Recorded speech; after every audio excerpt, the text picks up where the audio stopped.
time travels. You can see Katie has stolen my TARDIS. She sure has. I love the TARDIS. Do too. Tiananmen Square. I think most of you remember seeing this picture. Tiananmen Square. And this is one man standing up to power. And it's a picture that is in our memories, I think, for a long time. It was 31 years ago. Wow. No way. Yep, 31 years ago. Oh my gosh. You know, among young people, it's a big joke to play along with the CCP line that it never happened. Yep. Like there's a lot of memes about, like, I don't know if you've seen that, but and there's also memes about trying to get it as widely spread as possible that this happened. It's still an interesting cultural phenomenon. It is. At that time, workers and students were shouting pro-democracy slogans, who were yelling for liberty. And the only reason we know about this is because the media of the world had been invited to Beijing because Deng Xiaoping was meeting with Mikhail Gorbachev. And the meeting of these two leaders, communist leaders, was a major historic event. And so because both Gorbachev and Deng Xiaoping were looking to publicize this meeting, they invited in the world press, who all come with their satellites, and the workers and the students in Beijing take advantage of this opportunity. They erect a goddess to democracy. Okay, vague memory, reflections of the Statue of Liberty. And these demonstrations, you can see the number of people who were there. These demonstrations were held in Tiananmen Square, which is the largest public square in the world. It is enormous. It is 105 acres, which means absolutely nothing to me, except that it's approximately the size of what you see there of Market Commons. Okay, so we're talking about that kind of space. The business district of Market Commons is about 105 acres. In June of 1989, Tiananmen Square, this 105 acres, was filled with people who were asking for freedom, asking for democracy. And the Western press is tired of covering this boring photo ops of Deng Xiaoping and Mikhail Gorbachev. They begin covering this. And when Gorbachev goes home, the media, instead of going home, stays. And the longer they stay, the more the Chinese government limits the coverage. They limit the number of hours that the satellites could be operating. They made things very difficult for the reporters. And nobody outside Beijing knew what was happening in China, okay? It was not covered at all by the Chinese media anyplace else in China. So they didn't know in Shanghai, they didn't know in Guangzhou, they didn't know because China controlled the media. And eventually they were able to totally pull the plug on the media. And at that point, they sent in the troops. The troops they sent in did not come from the area of Beijing. The people of Beijing knew what was going on. You know, it's their downtown, word of mouth. And the soldiers who lived and worked around Beijing knew that these people were protesting quietly. There was no violence. They were asking for freedom. They were asking for democracy. And so the Chinese government brings in troops from the far outskirts of China and tells them there are these rioters, these anarchists, these people who are out to destroy our country, these people influenced by horrible Western ideas, and they bring the troops in, and the troops come because they think these are horrible people, and they come to break this all up. The military force makes it clear the government is in control. China controls what is on the internet. And as Parker alluded to, nowhere in China can you get information on what happened in Tiananmen Square. You can't get it on the internet. It's not in books. And if somebody would go and say this happened, the Chinese government will say, hoax, fake news, didn't happen.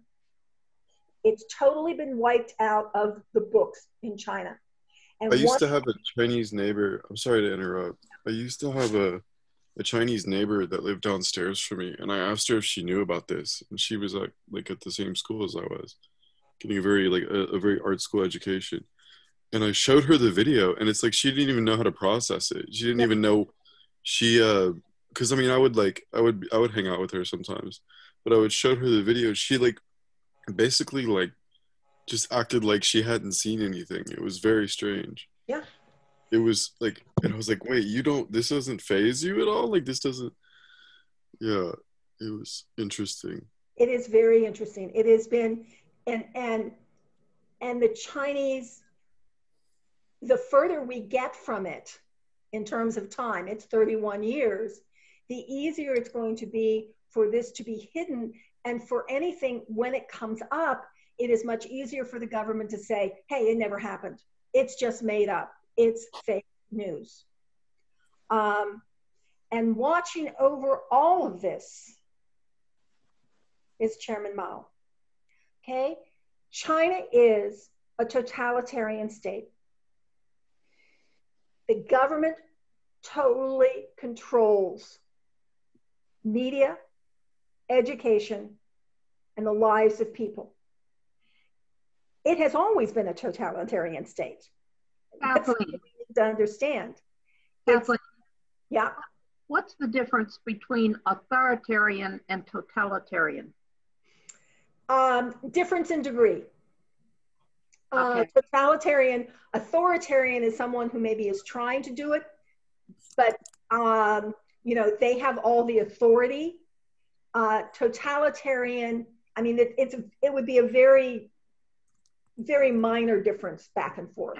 But if the Chinese, and certainly the Chinese government has done this, they can take people and move them. They can, during the Cultural Revolution, they took farmers and they made them university professors. Made university professors farmers. They can control your life. Okay. Okay, so we have Chairman Mao watching over all of this. On one side, we have what is the gate of heavenly peace. Irony, isn't it? The gate of heavenly peace on one side. And on the other side of Tiananmen Square, we have the mausoleum where you can view Chairman Mao's body. So here you have. I thought it was Deng Xiaoping watching over it. I thought Chairman Mao control was pretty gone at that point. His control is gone, but Mao Zedong is there. Mao Zedong is still the great God. Okay, got you. He's the George Washington. So, yeah, of course. Mao's portrait on one side and Mao's body on the other side, and people trying to get their freedom with, Mao is the one who established this state as it exists now. This is this gate of heavenly peace where you have Mao's picture. It is the entrance to the imperial city. Okay? We have the forbidden city, we have the imperial city. And this is the only part of that wall. It was a walled city. This is the only part of that wall that remains. But if you go through this gate, you will end up with another gate, another set of walls, and inside those walls is the Forbidden City. So we're going to talk about No Place Like Home in China, and I want you to know that we call it China. That is not what they call themselves. Zhongguo, okay? Zhongguo. That's the name that they call their country. And Zhongguo, when you translate it, means middle or central country. Middle or central country. And words carry meaning. that is much more powerful than we think.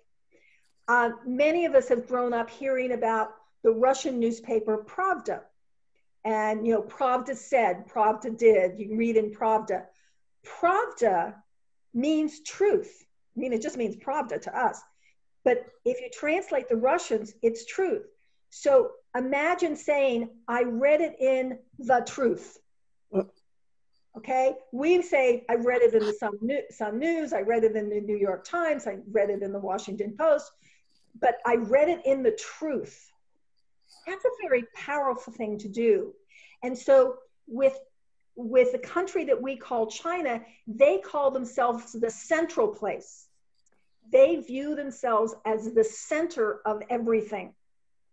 And if you think of maps of the world when you were in school, in many maps, I can do a whole 45 minutes on maps and how maps lie. But many of us grew up with a map which showed the United States right in the center, which of course divided Russia. Well, what does it do when you divide a country? You sort of minimize who it is. Today, we tend to have, most maps in schools tend to have the United States to the left-hand side, and Europe and Asia are together on the right-hand side. But in China, China is front and center, okay? In the Chinese map of the world, they are in the center because that's how they view themselves, the central kingdom. So this is looking out over the Forbidden City with Beijing beyond it. This is from an artificial hill, which was built specifically so you could look out beyond this. And in fact, there's a very sacred temple up on top of this hill. We're looking at an area that's about 180 acres. There are 980 buildings inside the Forbidden City. It is forbidden because no one could leave or enter the city without the permission of the emperor. Okay?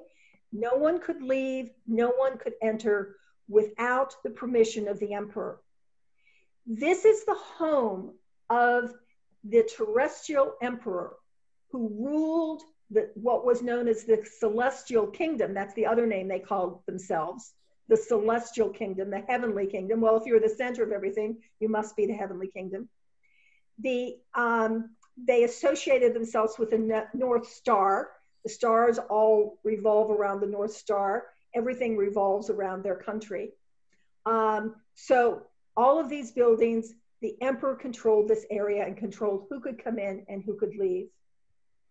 Now, China, compared to the United States, is very close in size. And this is the outline of the US over China is absolutely correct in terms of latitude. They go a little bit further north. We have that little bit further south in Florida. We are approximately the same size from east to west. If we add in Alaska and Hawaii, we are just slightly larger in square miles. Our climates are relatively similar. Their population is 1.3 billion. Ours is about 340 million. Our population is approximately 1/4 the size of the Chinese population. But if we look at China, there are enormous sections of this country that are not very hospitable to human habitation. There are extreme mountains, okay? We've got the Tibetan mountains here. There's a major desert here. There's a major desert here. So really, and this is very dry and cold. This is like North Dakota and up into, Quebec area. So you're going, this is where the majority of people live. And if you think about it, if we had the United States population all living east of the Mississippi River, and then we added, multiplied that population by 4, you can just imagine how crowded it is. And that's something that when you have that many people, I used to say to my students, if you have a classroom of 25 students, and you'd say to them, now imagine instead of having 25 students, we have 100 students in here. What would have to change? And immediately they sort of squish themselves in. You wouldn't be able to move around. You wouldn't have very much space. Chinese students traditionally sit on their hands if they're not writing something. I taught 13 and 14-year-olds. 13 and 14-year-old boys have arms that sort of, flail around, and legs that are going in every direction. You can't do that in really crowded conditions. And Diana had said something about authoritarian and totalitarian. In China, everybody's on the same time zone. That would be like San Francisco and Portland and Los Angeles being on Washington, D.C. time. So you get up and go to work at 8 o'clock in the morning, but that would be the equivalent of 5 o'clock in California. You can imagine how, it makes order. It certainly makes life easier. I know I have a cousin in Portland, Oregon, and I, frequently will get up and go, oh, I'd like to talk to Tom today. And then I go, oh, but it's 7 o'clock. I probably shouldn't call at 4 o'clock in the morning. Yeah. He may be up, but I don't want to wake the rest of his family. So, and he, I think, has the same feeling in terms of the evening. If he may think at 9 o'clock at night, oh, I want to talk to Kathleen about this. And he goes, yeah, she's probably sleeping. And if you have family across the country, you've dealt with those kinds of issues. You don't have to deal with that kind of issue in China because everybody's on the same time zone. China's history goes back more than 5,000 years. Easy to spend, a lot of time on Chinese history, and we're not going to. The important thing about Chinese history in this 5,000 years is that it is continuous.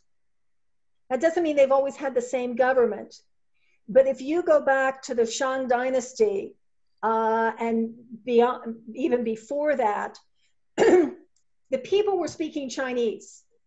Is it identical to the Chinese that they're speaking today? No, but Chaucer's English and our English is not the same. Shakespeare's English and our English is not the same. I can read Chaucer. I have to struggle through it some, but our language has been continuous for maybe 600 years, 700 years.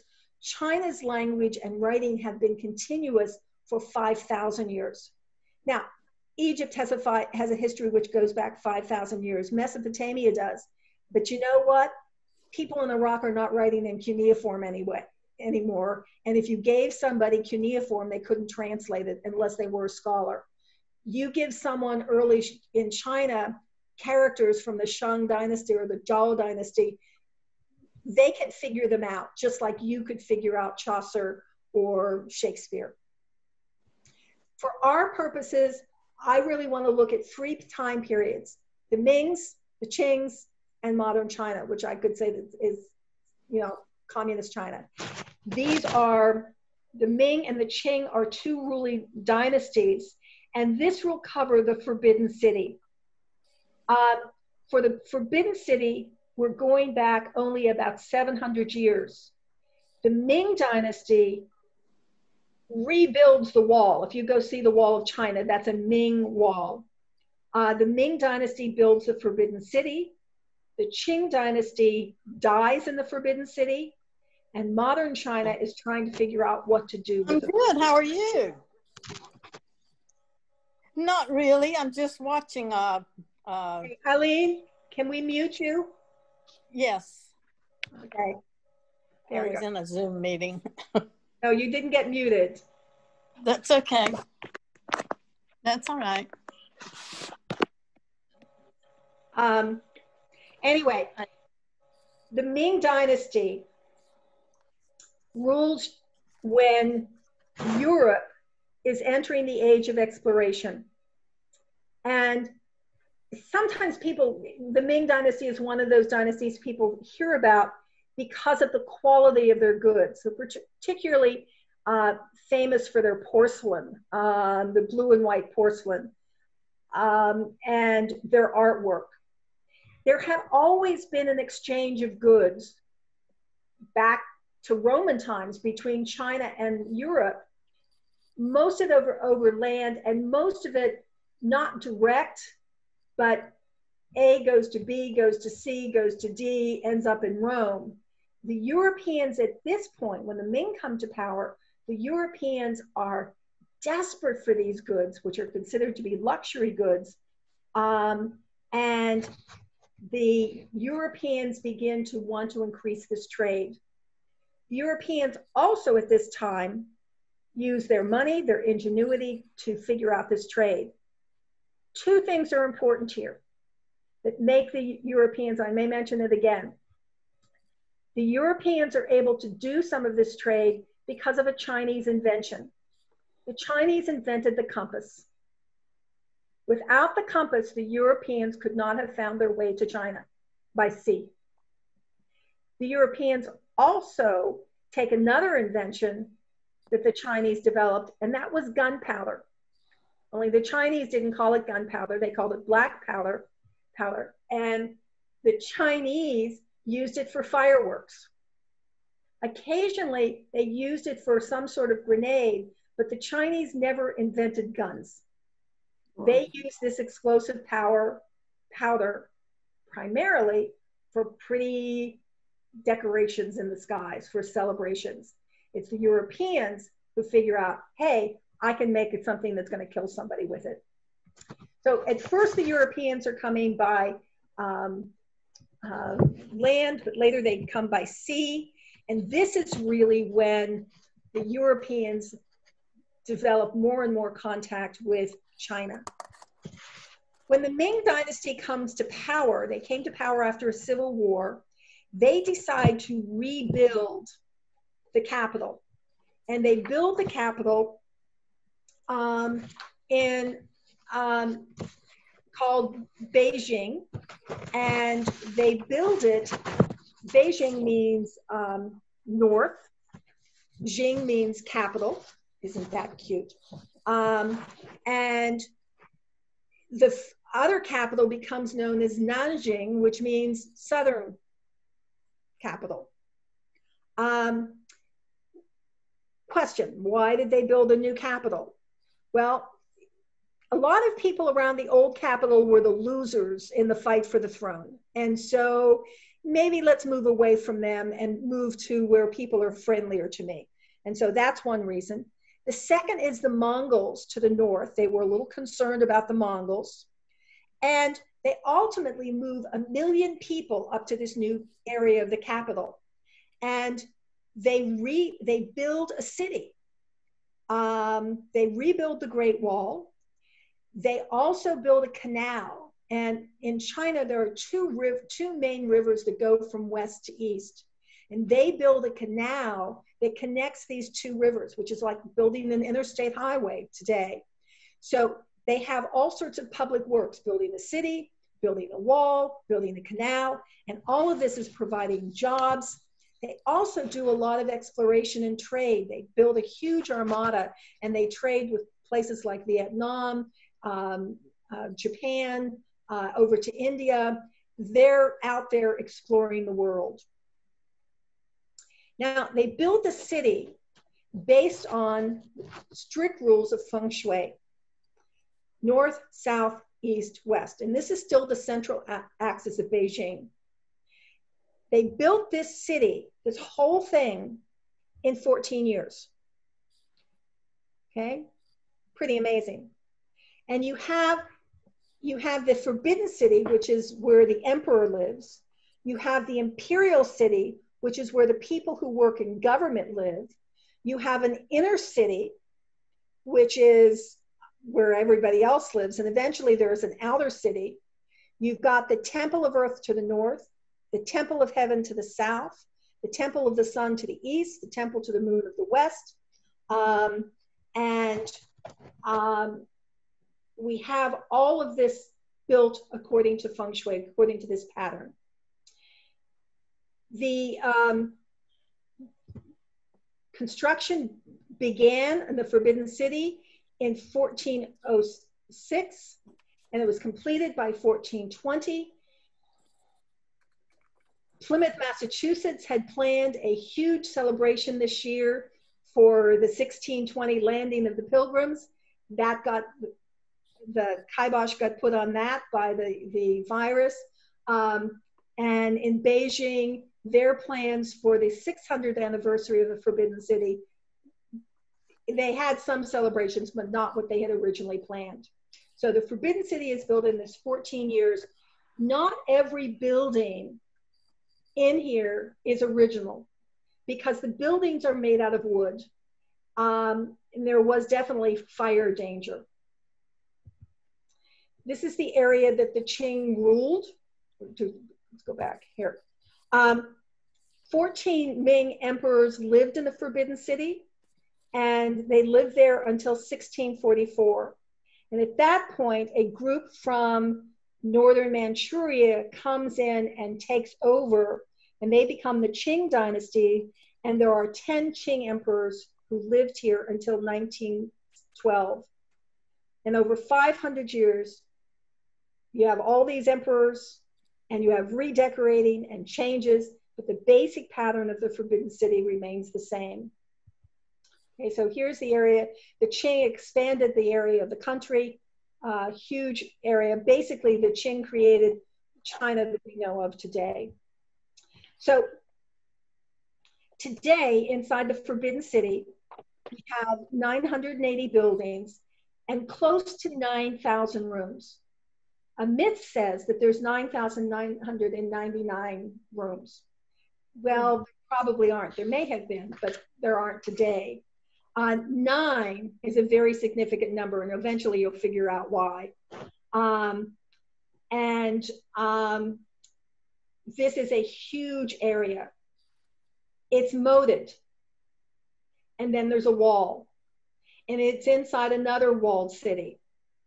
And even within here, we have 2 areas. We have this area here, which is a more public area, and this area with all the buildings, all of those gray dots are buildings, that's the private area. This is the living area of the emperor and his family and his servants. This is where the governing takes place. This is where the living takes place. The walls of the Forbidden City remain. Only the Gate of Heavenly Peace remains of the imperial city walls. None of the walls of the outer city or the inner city remain.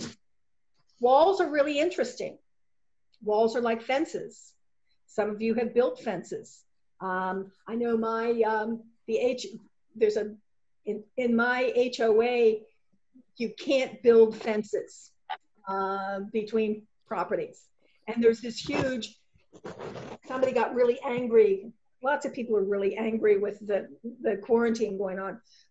You know, why can't I build a fence? Why can't I do, you know, that's the rules that somebody came up with. But it is interesting to think why you build a wall. The walls here are more than 2 miles in circumference. The wall is 26 feet high. It's about 30 feet wide at the base and 21 feet thick at the top.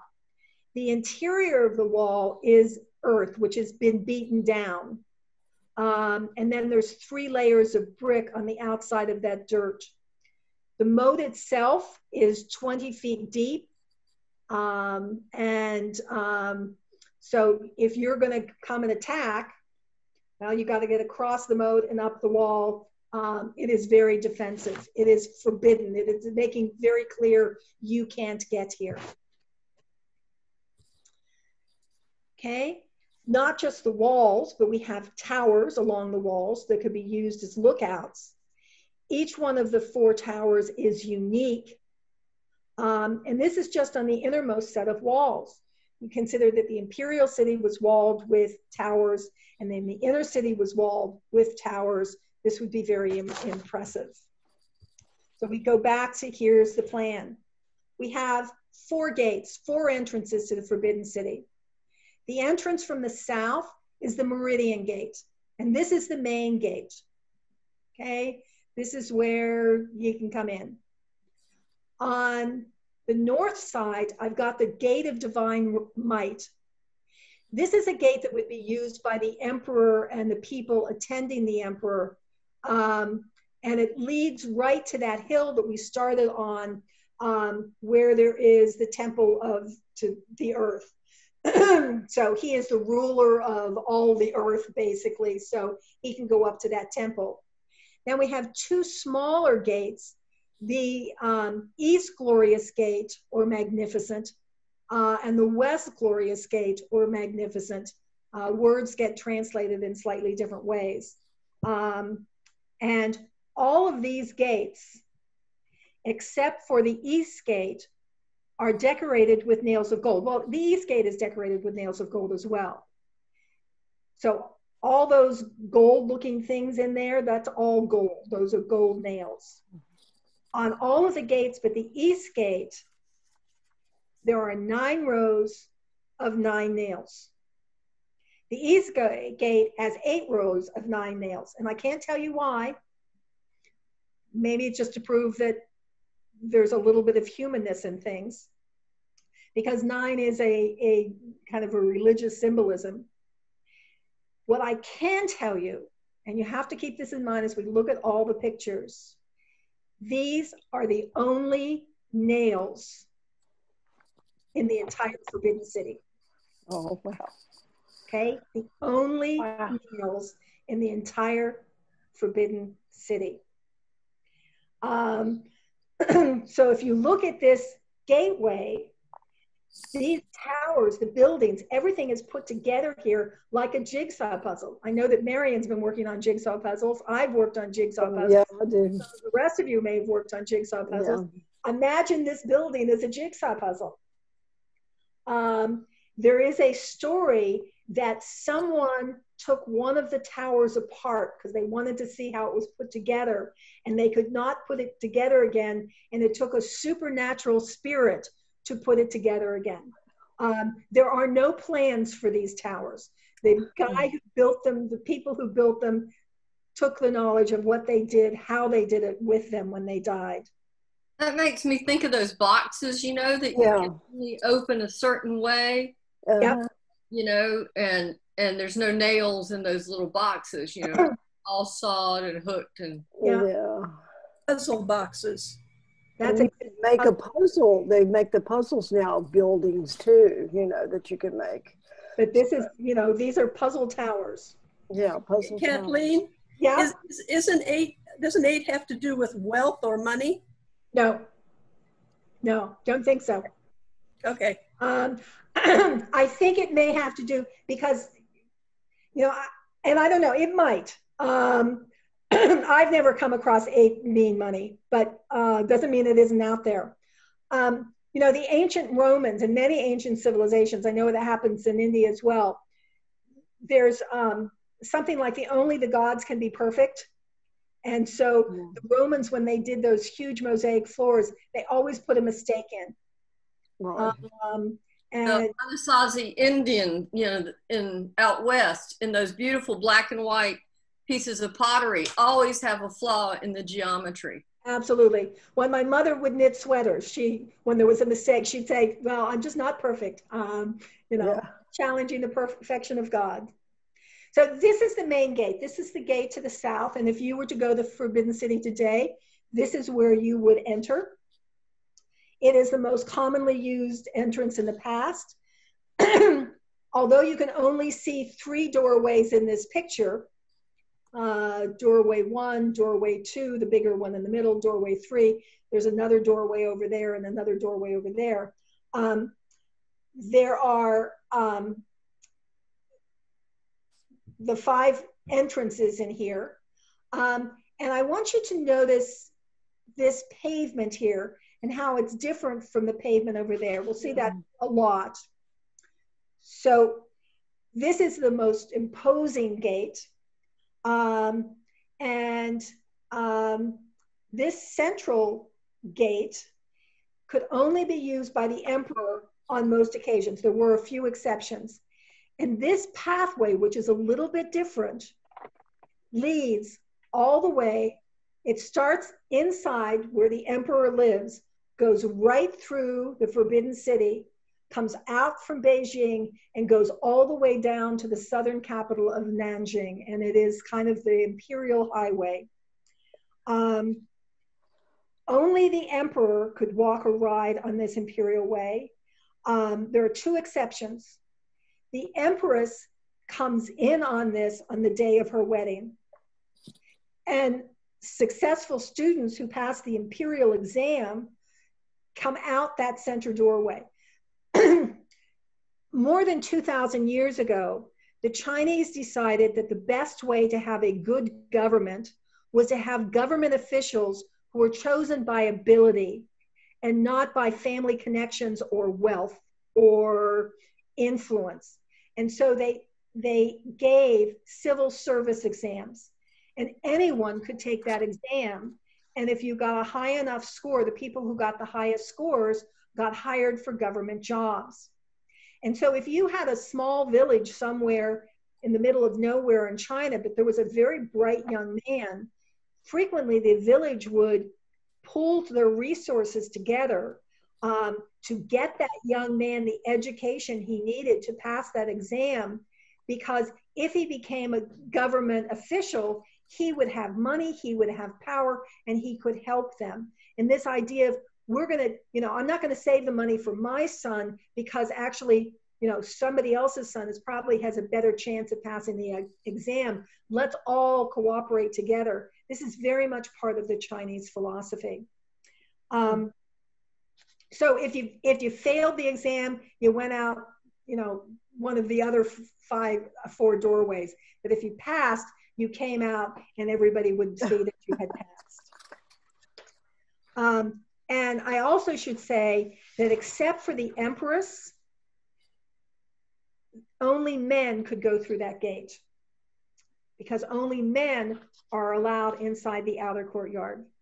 So this is a detail of the Meridian Gate, one of the towers there. And again, every time I look at that, I have to say to myself, no nails, no nails. Once you pass through the gate, you come into a courtyard. And that courtyard is, you can see that you're on the other side of the gate. There's the central way. There is an artificial river that goes through it. It is the Golden Water River. And you have this huge courtyard. You can just get an idea just by looking at the people. There is not a tree or a bush or anything that someone could hide behind. This is a broad, open area. Okay, so here we are.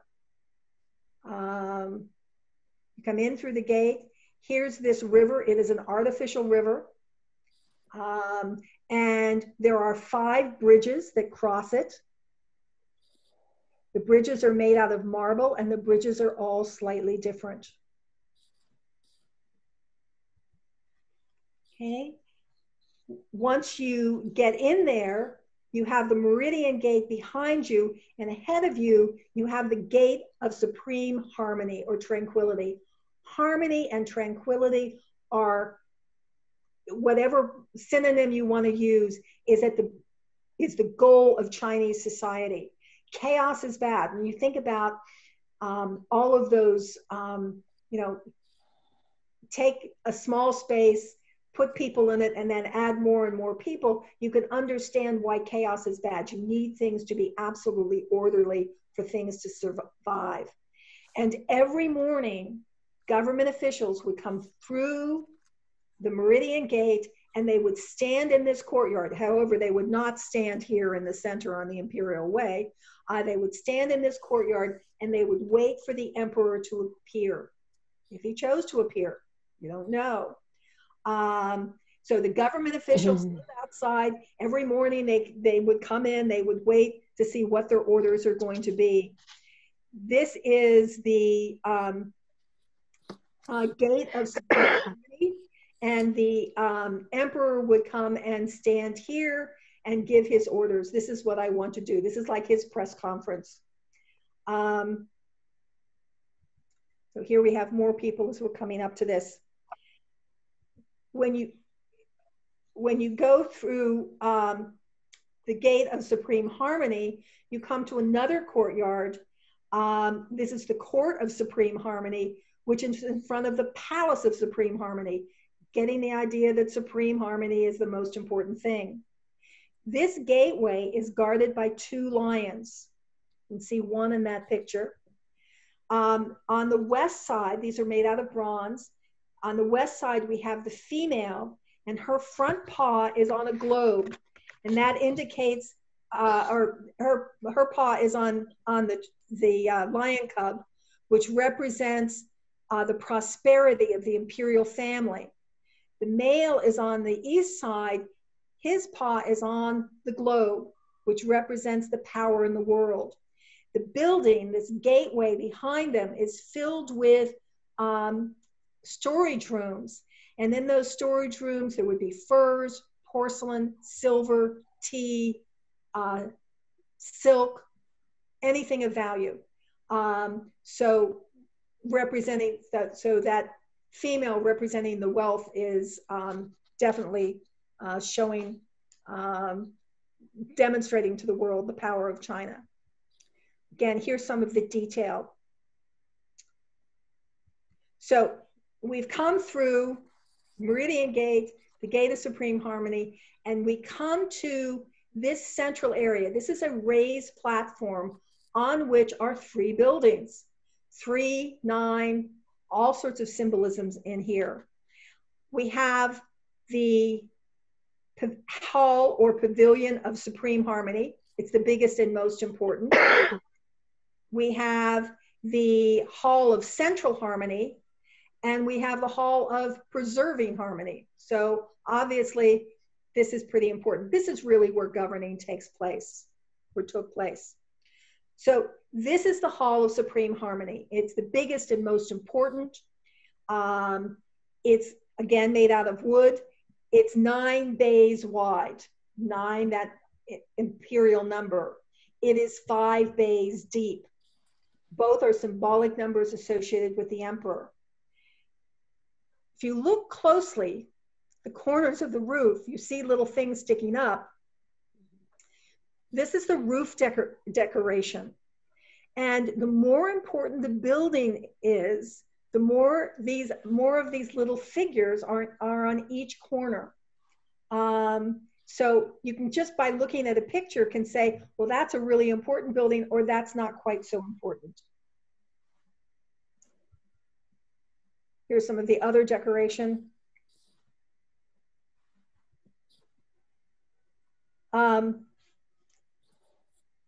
Again, we had people walking where the emperors, only the emperor is supposed to be walking. But in the Ming Dynasty, this building is where the emperor held court. This is where the work of governing was done. During the Qing Dynasty, they tended to use it for ceremonial purposes only. They used it for coronations, for weddings, but in the Ming Dynasty, this is where business took place. Inside the building, you will see ceiling decoration like this. And of course, there has to be a throne. And this is one of many thrones in this whole complex, because wherever the emperor is, he needs to be on a throne. And if you remember, some of you might remember seeing the movie The King and I, and the scene between Anna and the king when Anna is told that she cannot be higher than the king. And he tests her by going lower and lower, and she keeps having to go lower and lower. This idea of the king or the emperor being higher than anybody else comes from China. And that's why so many of the buildings where government took place are up on some sort of tiers of marble. And then you've got the throne, which is raised up even higher. So the emperor is always higher than everybody else, because he is your link to the heavens. The Hall of Central Harmony is the little building in between 2 big ones. And this is where the emperor could rest, be prepared for ceremonies, perhaps be dressed for ceremonies. It's just a kind of a little quiet resting place. But he does have his own throne in there, because, yeah, he has to have a throne. Notice that its platform is not quite so high. And then the third building which is larger than the middle one but smaller than the first one, is called the Hall of Preserved Harmony or Preserving Harmony. This was used for ceremonies. It was used for rehearsals. It also was where the exams took place. They would hold banquets here. And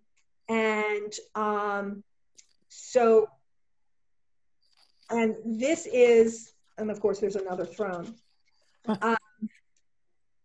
This building, all of these buildings, these three are on this marble terrace. And we have lots of buildings. We have these 9 bays. And of course, this is quite some distance apart. The emperor is probably not walking. The emperor is probably being carried, and he's being carried along this staircase. He's on some sort of litter or palanquin. His people carrying him go up the stairs. He is over the middle, and this is probably the most famous ramp and staircase, maybe in the world. This is a 250-ton stone ramp. This is the centerpiece. This piece here is one solid piece of marble. It was carved in place where they got the marble from, and it was moved and brought to the palace in wintertime. And what they did was they poured water in front of the path. They waited till it was really, really cold. Think kind of New England cold, Vermont cold, very cold. They pour the water on the ground, and then they slide the marble, and they slid it all the way to Beijing. They had to build special wells to do this. This ramp is 54 feet long and 5.5 feet wide. It is something that pictures do not do justice to. On it are 9 dragons.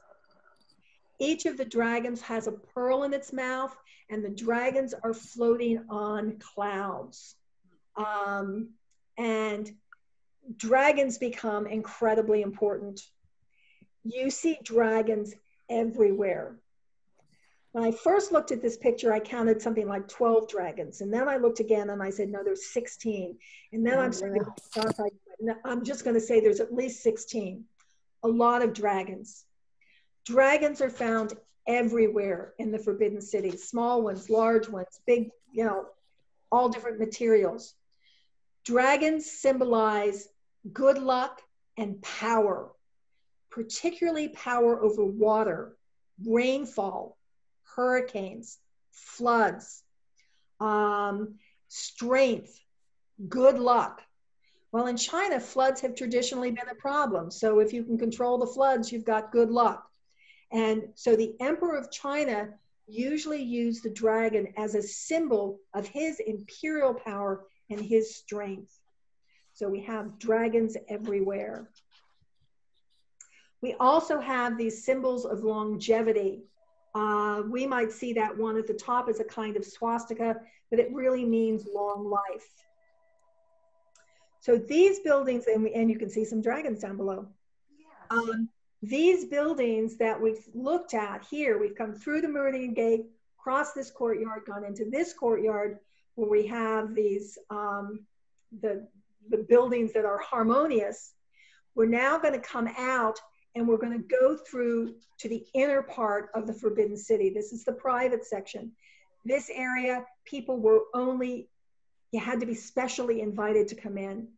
This, and you're going to go through the gate of heavenly purity. Not only do we have tranquility, but we now have purity.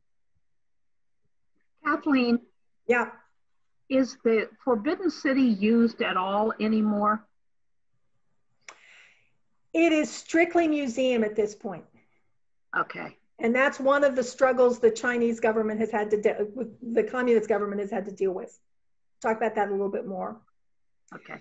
So the first gate into the inner court, this inner area, this private area, is the gate of heavenly purity. And you'll notice that we have these huge bronze vats. These are not just decorative.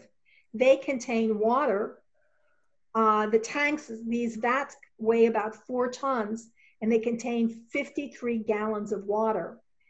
There are 308 of them in the Forbidden City.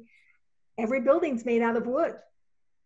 And for most of history, these, fire was the way of heating and of lighting. And so fire was a real danger.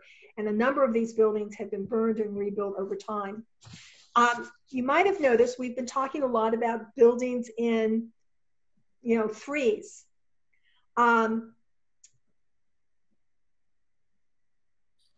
3 represents heaven. 6 represents earth. So 9 represents heaven and earth. Okay, so that's why the 9, because the emperor rules heaven and earth. So we have the buildings in 3, I'm the ruler on earth, but you have lots of symbolism with 9 because I'm also the ruler in terms of heaven and earth. We have lions nearby. We have another set of lions. You can see a close-up of the female lion with her paw on the cub. These lions were to keep uninvited guests out. They also were to keep the women in, because in that front area, with one historical exception, the only time a woman went through that first public area was the empress on the day that she was married.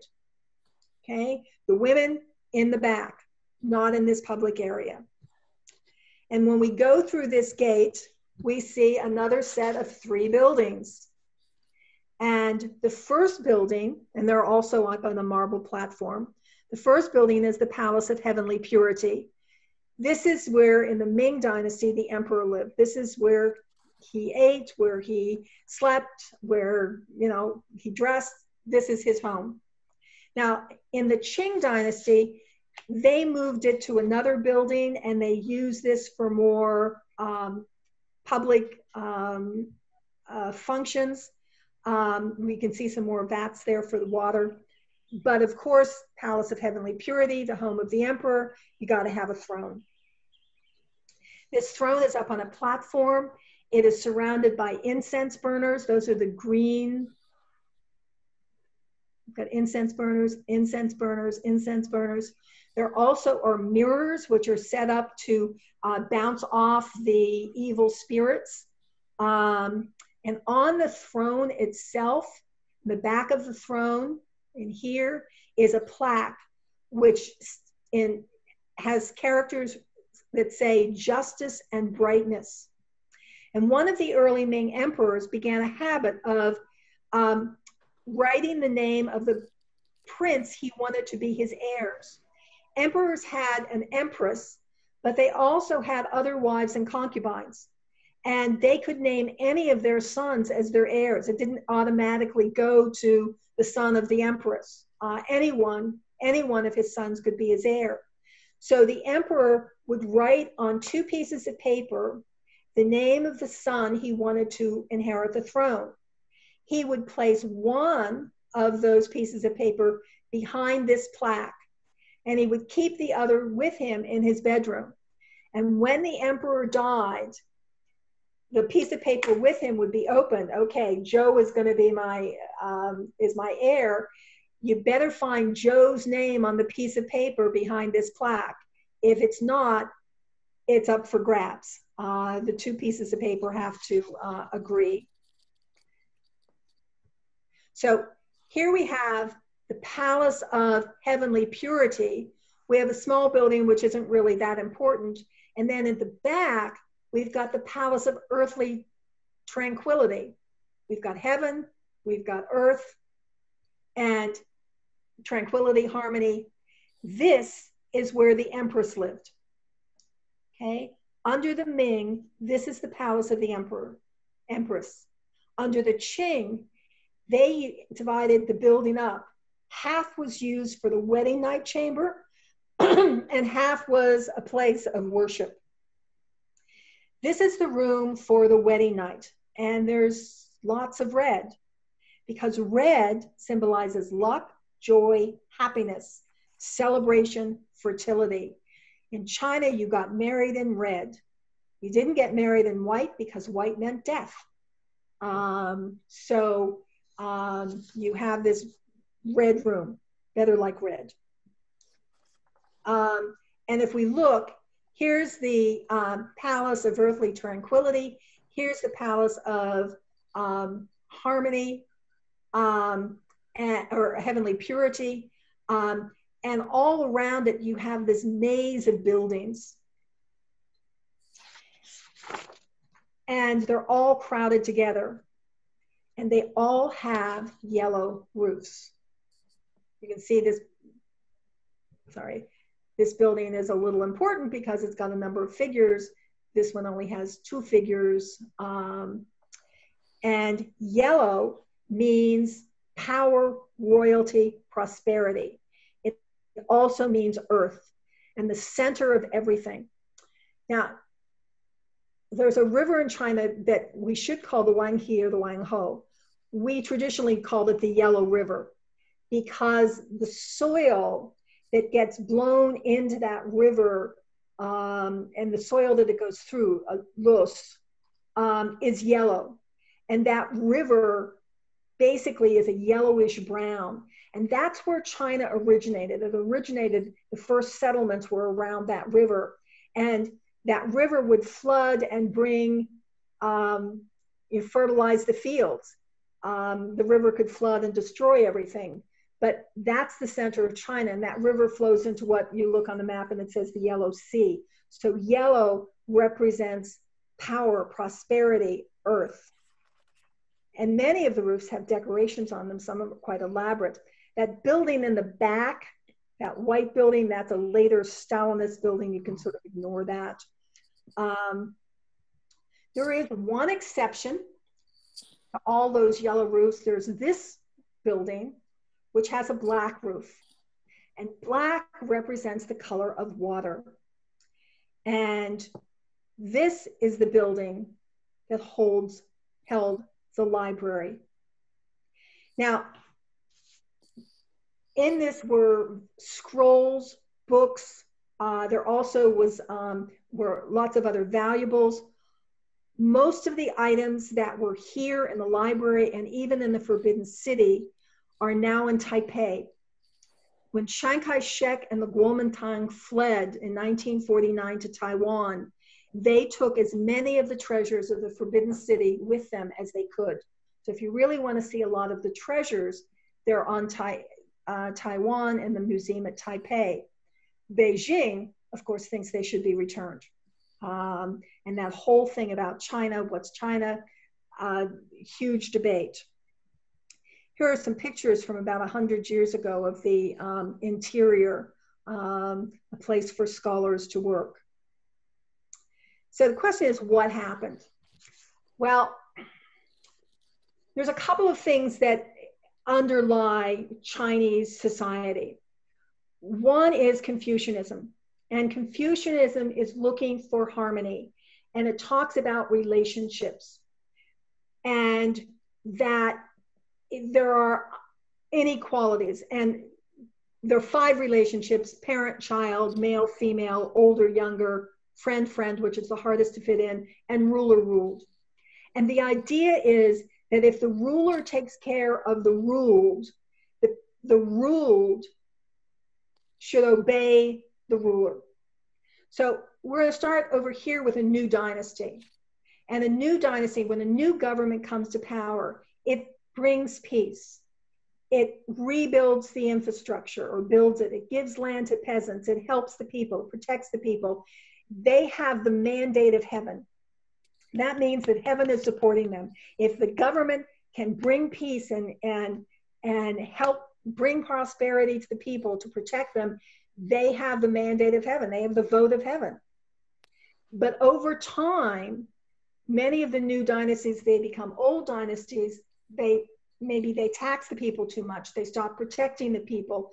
The infrastructure begins to decay. People get treated unfairly. That's a sign that the old dynasty is losing the mandate of heaven. And you can see that when you've got problems, floods, earthquakes, revolts, invaders, bandits, chaos. And that means that that government, you don't have to obey them any longer. That government will be replaced. And if the new government coming in brings you peace, brings you prosperity, helps things, then they have the mandate of heaven. So 1949, Mao Zedong kicks the nationalist Chinese, end up fleeing to Taiwan. The communist government comes to power. And we would look and say, you know, the Cultural Revolution, the Great Leap Forward, all of these things, these are terrible. Why are the people putting up with this? But if you look at the years before, everything was falling apart. There was chaos. There were just, wealth was in the hands of the few. Everyone was falling. Everyone else was struggling to survive. There was fighting going on. Women were having their feet bound as late as the 1930s. Okay? You know, I think wearing 5-inch stilettos would be more comfortable than having your feet bound. To have your feet bound, it meant that when you were about 3 years old, bandages are put around your feet, and by the time you're adult, your toes are touching your heels. Your feet are like U's. Oh, it's terrible. And it's, you know, and when the communists came into towns, they unbound women's feet. They let women go to school. They encouraged women to go to school. They put women in power. China, who had been in the time of the Ming Dynasty, the country that everyone looked to for ideas, for valuables, by the 1930s and 40s, it was laughable. And you look at where China was in 1949 and where China is today, for many of the Chinese people, they say, I have peace. There is an infrastructure. I am better off financially. China is proud again. China is a power in the world. So the Qing dynasty began to, a lot of this has to do with foreigners. The Ming dynasty starts becoming afraid of the influx of foreigners, that foreigners are bringing ideas that don't fit Chinese ideas. They don't like these people coming in and introducing new ideas, because China has all things. China is the center of the world. China doesn't need these outside influences. And so the Qing dynasty freezes everything in place. The emperor becomes walled inside the Forbidden City. The Forbidden City is walled inside the Imperial City. The Imperial City is walled inside Beijing, and Beijing walls China off from the world. They limit, everybody wants to trade with China. What they do is they limit to one port. You can come into one port and you can only come in these months. And they reject all foreign objects and ideas. The more they do that, the more the West becomes addicted to lots of Chinese things, particularly tea. And they will sell, China says, I will sell you. It's like a storekeeper. Everybody wants to go to the grocery store, and the grocery store says, I will let you in only on Monday afternoons from 1 o'clock to 3 o'clock. And you're saying, well, why can't I come in anytime I want to? No. I will only let you in at certain times and certain places, and you can only trade with me for silver. I don't want your stuff. I don't want your stuff. Your stuff is worthless to us. And there's this letter where in 1793, in which to the King of England, they say, strange and costly objects do not interest me. As your ambassador can see, we possess all things. I set no value on objects, strange or ingenious, and have no use for your country's manufactures. This letter goes on and says, I let you in and I let you buy our stuff out of my kindness and pity. I pity you because you don't have this. Okay, he's writing this to the King of England. Not going over really well. And the letter ends with, tremble and obey. Imagine if we got a letter or even sent a letter to another country which ended with tremble and obey. It didn't go over terribly well. And so the British, especially because they're addicted to tea, want to find something that the Chinese will buy. And what they find is opium. And the British begin importing opium. When they come in to do their trade, they bring opium and they become drug pushers.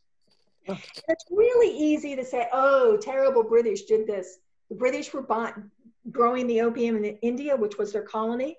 But I have to say the Americans were doing a good job of bringing in opium as well. We didn't grow it, we bought it in Turkey. And then we took it to China and we sold it for the things that we wanted, for the tea, for the silk, for the porcelain, for all the valuables we wanted. And you can see what happens during the 1800s, the tons of opium that get imported in. Opium is a horrible drug. Basically, if you're on opium, you are worthless. And it's not the peasants who are taking opium because, yeah, let's face it, the Europeans start like any drug dealer. Here's a little bit. It's really cheap. And once you become addicted, well, we're going to up the price, up the price, up the price. The people who are using opium are the young adults of the middle class and the upper class, the people who might have made a difference, but the people who were really frustrated with life. Now, the Chinese didn't like this. And the Chinese said, you can't bring opium in here. And when the British brought opium into Canton, the Chinese went on board the ship and tossed the opium overboard. Of course, the British weren't happy when people tossed things overboard. Remember what happened when we tossed the tea overboard. And they got really angry and they went to war. And they went to war with China. They used the Chinese compass to get to China with their naval vessels. And they used the Chinese black powder in guns to defeat the Chinese. And when the Chinese lost, the British took Hong Kong to guarantee that they would always have a port. The British demanded extra other rights. And as soon as the British did that, everybody else began selling opium. There's all these opium wars. And by the time we get to 1900, chunks are being taken out of China by the Japanese, by the Germans, by the British, by the Russians, by the French. Everybody's taking sections of China. Shanghai is made an international city, meaning that the Chinese didn't rule Shanghai. A group of Europeans ruled Shanghai, and there were huge portions of Shanghai that Chinese were not allowed to go to, unless, of course, they were a servant. So China is beginning to lose itself. This is, in a period of 400 years, they've gone from a power in the world where everyone honored them and, oh, give me, give me, give me, give me, to people kind of laughing at them. They're so pathetic. The ruler at the time, unfortunately, the person in power was Cixi. Cixi was born in 1835. She dies in 1908. She is the power behind the throne from 1861 to 1908. She cannot technically rule, but when the emperor dies, her son becomes the emperor. He's a small boy, and she becomes the regent. And I don't know if you remember those thrones, but all of those thrones had a screen behind them. And even though no women were supposed to be in those public areas, she would be there and she would be behind the screen and she would be whispering what he should say. She'd be taking it in and she'd be giving directions. And when her son died, well, she manages to make her son into an absolute weakling because she liked power. It's then a grandson and eventually a nephew. And when things were getting so bad that her advisors gave her money to build a battleship so they could fight against the Europeans. This is what she builds. This is a tea house out of marble. Okay, so Whether she was just totally incompetent, whether she just had given up, whether she was living a dream, it's really hard to say. But there's no one in China. China's falling apart. People are really discouraged, particularly people who have some sort of education. And so they're frustrated. They begin to turn to opium, and we begin to have this vicious cycle going on in China. Kathleen, did that thing float? No. Okay, thank you. I was wondering how in the world it would. I know it would probably. It's built into the ground. It's built in the ground. Yeah, I thought it couldn't, but you know. It looks like a boat, but it's a fake boat. When Cixi dies, her nephew Puyi, or great nephew Puyi, is the emperor. And he had been born in 1906. Now, obviously, he's 2 years old when she dies. And he becomes the next emperor, and he's emperor from 1908 to 1912. Now, obviously, a 2-year-old, a 6-year-old is not ruling. And basically, everyone is fighting for power. Everyone wants to change, modernize, but do you just change the monarchy? Do you have a democracy? Do you have communism? What do you have? China is very divided over what it wants. In 1912, there is a revolution. Sun Yat-sen takes over and says he's going to bring a democracy to China. Puyi is allowed to live in the Forbidden City until 1924. In 1924, he is kicked out of the Forbidden City. We'll keep looking at him. He's kicked out of the Forbidden City. He still lives pretty much like an emperor. The Japanese, who actually, World War II begins for the Chinese in the early 1930s. The Japanese claim that he's the emperor again. They turn him into a puppet. They make him his figurehead they use him as a reason for the invasion of China. They're going to put him back on the throne. So he's still living a really exotic life. And in 1949, when the communists take over, he is finally sent off to be re-educated. Well, he needs some basic education because in 1949, he was 43 years old. He had not at that point ever brushed his own teeth. He had never dressed himself. He had never opened a door for himself because all of those things had been done for him because he had been the emperor. Oh, wow. Now, during the 1920s, the 1930s, and for the first part of the 40s, China's a mess. We've got Mao Zedong leading the communists who say we want a communist form of government, being supported by the Russians. We've got Chiang Kai-shek on the nationalist. Chiang Kai-shek is making deals with the warlords. And hang on a second.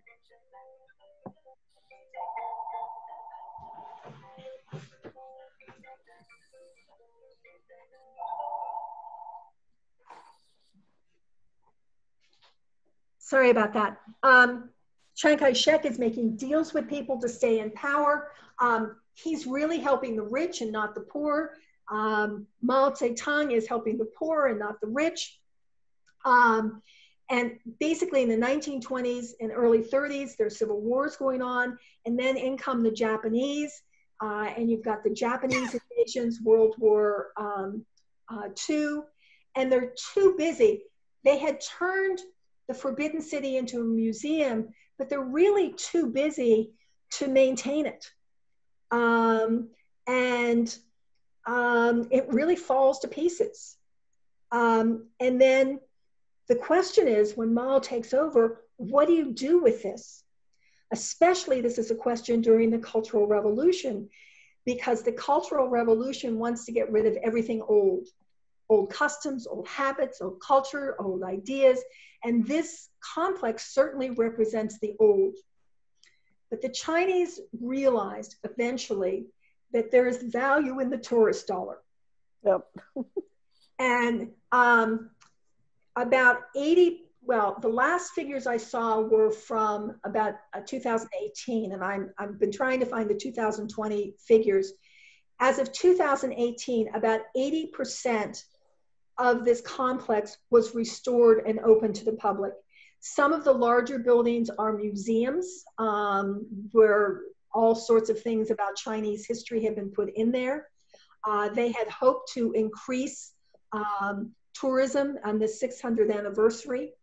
What they are doing is they're emphasizing the craftsmanship of the Chinese people, the talent of the Chinese people, not the government, but looking at this in terms of this is what we could do. So there's a palace museum in here. There's some other museums. They'd love to have the stuff back from Taipei. They're not going to get it as far as the people are concerned there. But so this is the Forbidden City.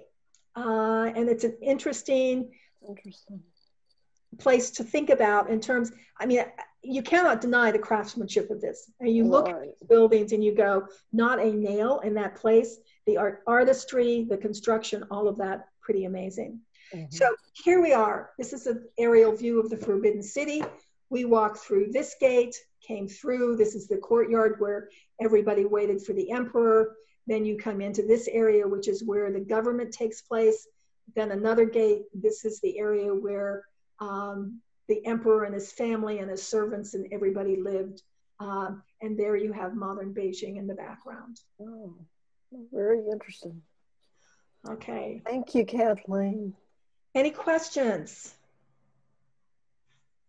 That was fun. It was interesting. You know, having watched Mulan. Yeah. And also what's the panda one? Kung Fu Panda. Kung Fu Panda. You know, I'd seen some of these buildings and things. Yeah, our son lives in China, and he has been there. Okay. He took a picture of himself right at that one place that you showed. I can't remember which one it was because they kind of look similar. So I'm going to have to go look at the picture again. And he took a selfie of himself right there. But I think one of the things I wanted to ask. Go ahead. I just wanted to ask what kind of wood they made all this out of. What kind of wood did they have? Do you know? Oh, if you're talking about the northern China, they have kinds of wood that we would have here. So hardwoods. Oh, okay. Bamboo? No, it's not bamboo. It's probably hardwood. Yeah. Where was the source of all the ivory? Not the ivory, the marble. How far away were the marble quarries? I'd have to go check. But you know, they have them. Again, you have mountains, you got a little bit of everything. I think one of the things, and I don't want to get too political, but I think in looking at China today is feeling pretty good about itself. China feels like it has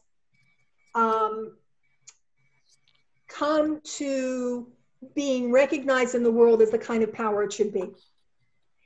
And you know, I'm not sure that the best way of dealing with China is to treat them like little kids, to scold them, because that just gets their back up. Yeah. And I think that's something that we need to think about. This is why you need to know that history.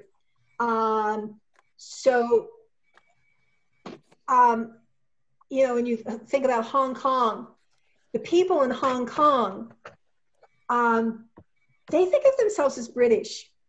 I did a major summer program on China, and there were people from mainland China, communist China, Taiwan, and Hong Kong.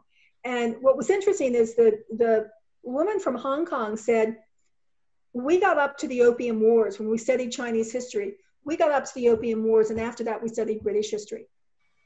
And so people in Hong Kong were under British rules from about 1840 up until 1999, I think, something like that, late 1990s. So they don't think of themselves as Chinese per se. They don't have those same Confucian values, that same dynastic cycle, that same sort of, they've got a very Western outlook. And because of that, they're really struggling. And I'm not surprised. I mean, I knew when the handover took place, there's no way that China can put up. China wants everything orderly. They want everything the same, because if it's orderly, if everyone believes the same thing, if everybody knows the same thing, then there's no disorder. Because obviously, if you have different ideas, you can argue with each other, and there's disorder, there's disagreement. That's not necessarily a good thing. So the conflict that is going on between Hong Kong and Beijing, there isn't a really good answer to that because of the nature of Beijing, and they're not going to change right now. So anyway, other questions? Thank you, Kathleen. Thank you, Kathleen.